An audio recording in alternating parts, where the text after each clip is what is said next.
El poder está en el pueblo. Muy buenas tardes, amigos y amigas. Honorable jurado calificador, Consejo de Ancianos. Mi nombre es Jesús Martínez González y hoy vengo a compartir con ustedes las reflexiones después del 1 de julio. Sin duda alguna, ya lo decía Saturnino de la Torre en su libro Creatividad e Imaginación, que han cambiado a la humanidad tres grandes revoluciones.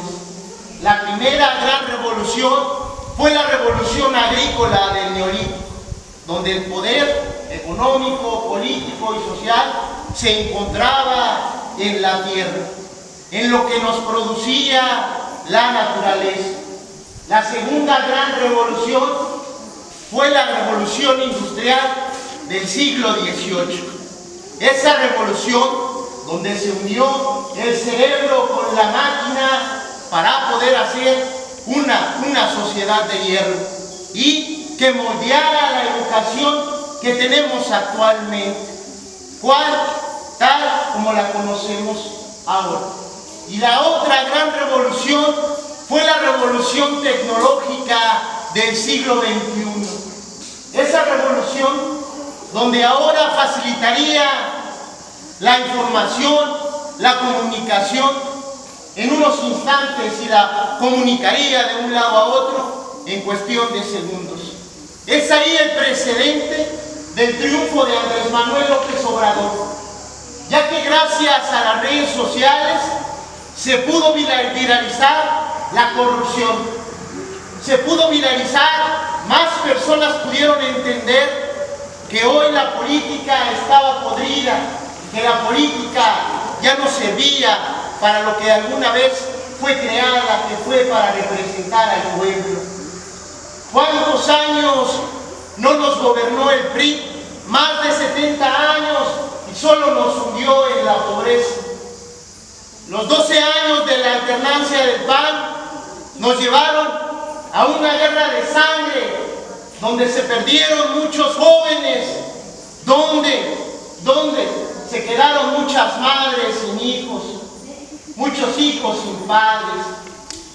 Hoy, amigos y amigas, este 1 de julio salieron todas las personas a decirle a los políticos: ya estamos hartos de sus corrupciones, ya estamos hartos de que los gobernantes pongan agua en las quimioterapias de los niños. Y les recordamos que el pueblo de México sí tiene memoria, que el pueblo de México sí se acuerda de todos los hechos que nos han dado a nosotros, los de abajo, los olvidados, los ningunos, los nadies, a los que nadie se acuerda, a nosotros, los que trabajamos la tierra con el campo. Y lo digo porque soy orgullosamente nahuatleca, de allá de la región de la montaña, en Tlapa, donde cultivamos la tierra.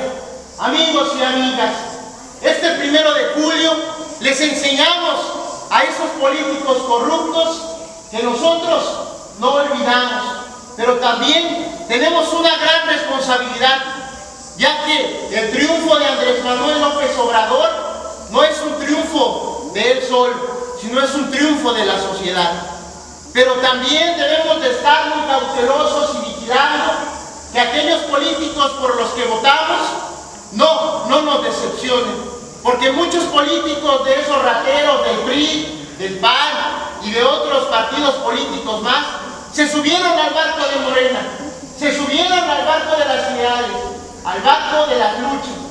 Nosotros, la tierra, nosotros somos semilla y hoy resurgimos para decirle a esa clase política que no vamos a permitir más atropellos, que no vamos a permitir, amigos y amigas, que nos sigan lastimando nuestros derechos.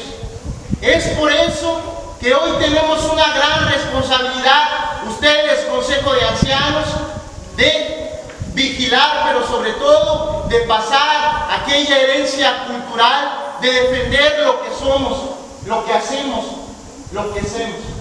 Hoy, amigos y amigas, este 1 de julio quedó demostrado que cuando hay unión, que cuando hay participación, podemos cambiar las cosas. Somos más los buenos. Es cierto, la violencia hace más ruido que la paz y que el amor, pero entre todos juntos, empujando, las cosas se mueven. Hoy, Andrés Manuel López Obrador y su triunfo es la clave y el claro ejemplo de que podemos cambiar nuestra situación, de que entre nosotros los indígenas puede alguien prepararse y por qué no postularse y cambiar este país. Somos semillas, somos esos los olvidados, pero hoy les decimos a todos aquí en esta Huasteca Potosina que estamos más vivos, que estamos más fuertes, pero sobre todo que vamos a luchar porque este cambio y esta transformación sea una realidad. ¿Es cuándo?